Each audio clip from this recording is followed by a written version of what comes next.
Hello, everybody. Welcome to another episode of Sports Talk from the Crib. I'm your host, Tanner Christian. Coming up on today's episode, the first NFL game is in the books. Kansas City Chiefs, Detroit Lions. Get into the recap of what went down on Thursday night. And also, Joe Burrow getting paid. He becomes the highest paid player in NFL history. And it's going to be a record contract extension. It's like everything else, when it comes to the NFL now, because anybody else that gets a new contract is going to be record breaking in guarantees and overall money per year. So get into his contract as well. But first here, reminder to everybody, if you're new, Tuesday and Friday is when new episodes do air. They're every day in the morning. So be sure to check it out. Also on the website, sportstalkfromthecrib.com, you'll actually be able to listen to the episode earlier on the on the website at 7 a.m. So be sure to check it out if you're sitting there in traffic, waiting, stuck. People are being horrible on the road. You know how it is. Give us a listen. Be sure to check us out on social media. It's Feel the Heat Entertainment, still FTAG. We're on Instagram, Facebook, YouTube, and X. So give us a follow on there. Okay, let's hop into Thursday night football. Kansas City Chiefs, defending world champions, putting the banner, celebrating the Super Bowl, New Year. Well, guess what happened on Thursday night? The Detroit Lions went into Arrowhead, spoiled the defending Super Bowl champions celebration as they win 21-20. Jared Goff had a big day. We're going to get into some stats here. 22 of 35, 253 yards, 1 TD. David Montgomery, new addition in running back. Remember they switched out DeAndre Swift, Jamal Williams to add David Montgomery and Zamir Gibbs. Montgomery, 21 carries, 74 yards, and a touchdown in the fourth quarter that made them take the lead. Josh Reynolds on the night, 4 receptions, 80 yards. Amos Ross St. Brown, 6 receptions, 71 yards, and a touchdown. Pat Mahomes, the Chiefs did play without Travis Kelce. Maybe this hyperextended his knee a couple of days ago. There was fear of he may have even torn ACL, but it turns out it was just a bone bruise. So remember when we were picking this game, we're like, okay, we may roll the Chiefs, but why not have the Lions go in there and win? And they did. Chris Jones was still a holdout. So the Chiefs were without 2 of their players that really mean the world on the offensive defense, aside from Pat Mahomes, obviously. But Travis Kelce and Chris Jones are 2 just huge losses for the game. Let's see over here. Rashee Rice, the rookie wide receiver. Who's Pat Mahomes going to throw to? He was one of them. He caught his first touchdown as a pro.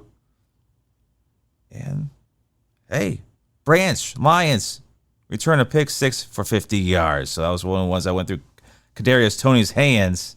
And the rookie Branch out of Alabama returned it to the house. That's how the Lions scored. So let's kind of break down a little bit more overall aspects of the game. Like the game looked like the Lions were just kind of hanging around. The Chiefs, Pat Mahomes scrambling, had a lot of time in the pocket with that 4-man rush that the Lions was doing on defense. And he was able to scramble a lot. He finished with 46 yards rushing. He eluded a lot of pass rushing. He eluded Hutchinson a few times. But Pat Mahomes, without the main weapon, the wide receiver group, it was like, who's going to step up? Is it going to be Kadarius Toney? He had a couple of huge drops, especially on third downs. And he was one of the ones that lost that was the cause of the pick 6 that happened because it went right through his hands.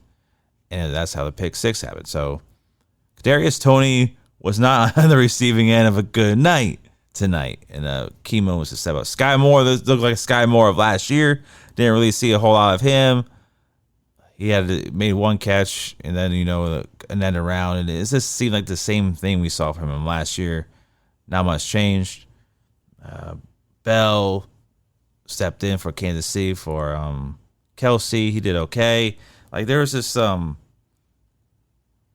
don't know how to really explain it, but congratulations to the Detroit Lions for winning this game. They were impressive. That's one of the things I mentioned. This Lions team, this is a statement win to open the season up that showed everybody They may not play their best game tonight, but they really showed everybody like, hey, they're for real. They're one of the reasons why I picked them as my NFC contenders, represent the NFC in the conference game. So they're my team to look out for. And what a way to really make that statement win in Arrowhead during the celebration. But the Chiefs were depleted. Without two of the best players on both sides of the ball, aside from Pat Mahomes. And as this goes to show, I think the Chiefs really are going to struggle at times this year because somebody has to emerge from that wide receiver group. I don't understand why he didn't sign like a DeAndre Hopkins. I don't get why the Chiefs didn't do that, just to have a veteran presence in that wide receiver group. Because they're young. We got to get acclimated, but it's maybe a bigger problem than people may think in general here. So let's talk about the Lions. About Jahmyr Gibbs. How about the rookie? I like the way some of the rookies play on them on offense as well. How about Jahmyr Gibbs? You didn't really see a whole lot of action. David Montgomery handled the most of the bulk of the carries.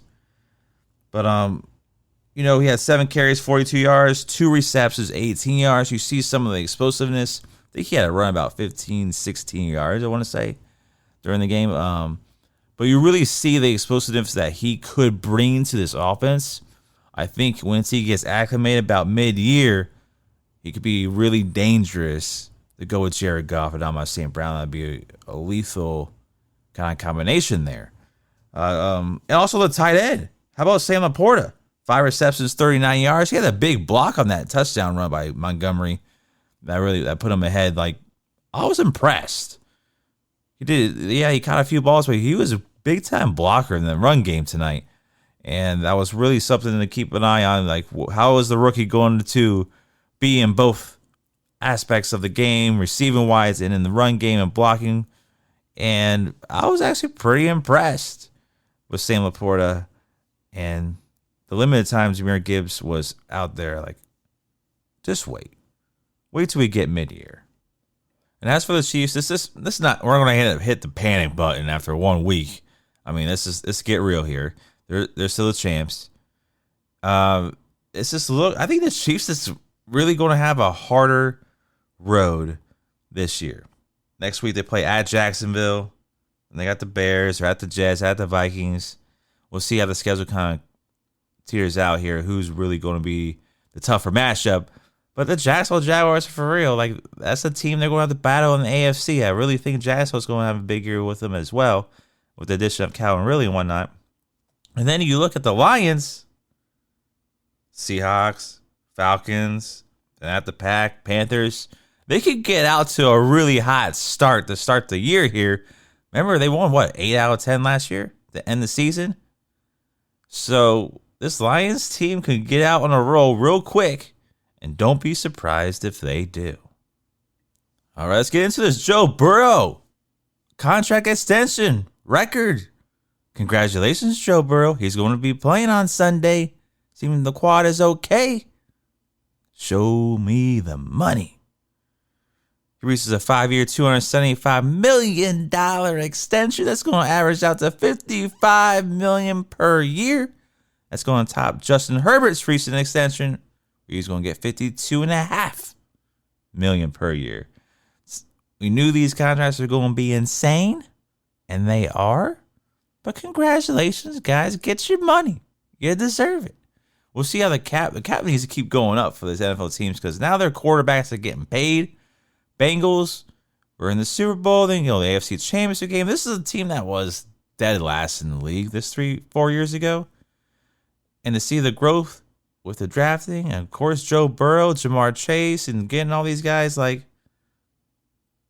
built an offense. T. Higgins, they built an offense. Joe Mixon, Joe Burrow's a big part of why the Bengals are relevant again, so he deserves the money. Now we're going to see if Justin Herbert can live up to that this year, because I think the Chargers are going to be the team to watch too in the AFC. Don't sleep on them. But as for the extension, you got it done. Season's going to start. Now the contract's not going to be looming over their heads for the whole year. Smart to finally get it done. and it's record breaking. And just wait till the next quarterback.